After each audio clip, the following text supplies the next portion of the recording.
खबरनामे में एक बार फिर आपका इस्तकबाल है।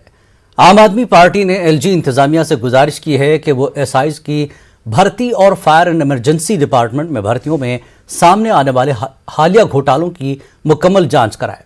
आपके सीनियर लीडर और कश्मीर के इंचार्ज इमरान हुसैन ने श्रीनगर में एक प्रेस कॉन्फ्रेंस करते हुए इल्जाम लगाया कि कुछ बीजेपी मेंबरान एसआई भर्ती पेपर लीक घोटाले में मुलविस हैं और उनके खिलाफ जांच नाम की कोई चीज नहीं हो रही है। उन्होंने कहा कि यूटी में बेरोजगारी खतरनाक हद तक बढ़ रही है और इससे निपटने के लिए कोई कदम नहीं उठाया जा रहा है।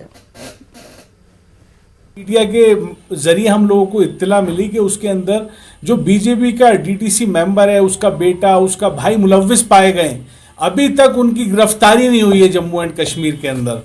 क्या इसका मतलब ये समझा जाए जो आदमी बीजेपी में चला जाता है वो बिल्कुल पाक साफ हो जाता है, वो कुछ भी करे उसके लिए सब माफी होता है? इसको क्या ऐसा माना जाएगा? तो मेरी आपके माध्यम से जम्मू कश्मीर की मीडिया के माध्यम से यहाँ के एलजी साहब से एक गुजारिश है कि अगर चाहे वो बीजेपी का लीडर हो, चाहे किसी और दीगर पार्टी का लीडर हो, अगर उसके फैमिली मेंबर्स, अगर उसका बेटा भाई कोई इस तरीके का काम में मुलविस पाया जाए तो उस पर भी एक्शन होना चाहिए और सख्त से सख्त कार्रवाई होनी चाहिए। और यहाँ के नौजवानों को जो उनका हक है, आज यहाँ जम्मू कश्मीर के अंदर सबसे ज़्यादा वाटर रिसोर्सेज है, सबसे ज़्यादा टूरिज़्म है, सबसे ज़्यादा रिसोर्सेज है। ये एक ऐसा स्टेट है जिसको अल्लाह ताला ने हर नेमत से नवाजा है।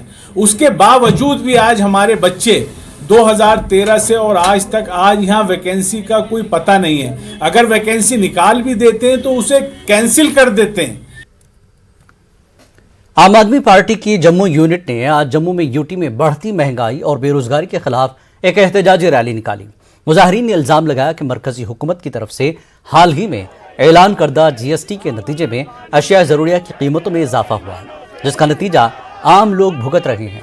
उनका कहना था कि जम्मू कश्मीर में एलजी इंतजामिया पढ़े लिखे बेरोजगार नौजवानों को नौकरियां फराहम करने में नाकाम रही है। मीडिया से बात करते हुए आप लीडरों ने कहा कि यौमिया उजरत पर काम करने वाले और बेरोजगार नौजवान हर रोज सड़कों पर निकल रहे हैं क्योंकि हुकूमत उनके मसाइल को हल नहीं कर रही है। जो महंगाई है आज एक आम आदमी, चाहे वो गैस सिलेंडर को लेके हो, चाहे वो पेट्रोल के दाम को लेके हो, चाहे वो जीएसटी पे जीएसटी लगाए जा रहे हैं, हर चीजों पर इन्होंने महंगाई बढ़ा दी गई है। आज हमने देखा कि दिल्ली के अंदर इन 5 सालों में 10 लाख नौकरियां दी गई, लेकिन और पंजाब के अंदर इन्होंने 3 महीने के अंदर 25,000 लोगों डेली वेजरों को पक्का किया और इसके साथ ही इन्होंने 30,000 लोगों के लिए नई नौकरियां निकाली। लेकिन मैं पूछना चाहती हूँ जम्मू कश्मीर के साथ ही ऐसा भेदभाव क्यों किया जा रहा है? और सबसे पहले और इसके साथ ही मैं आपके मीडिया के माध्यम से ये कहना चाहती हूँ कि जो आम जनता है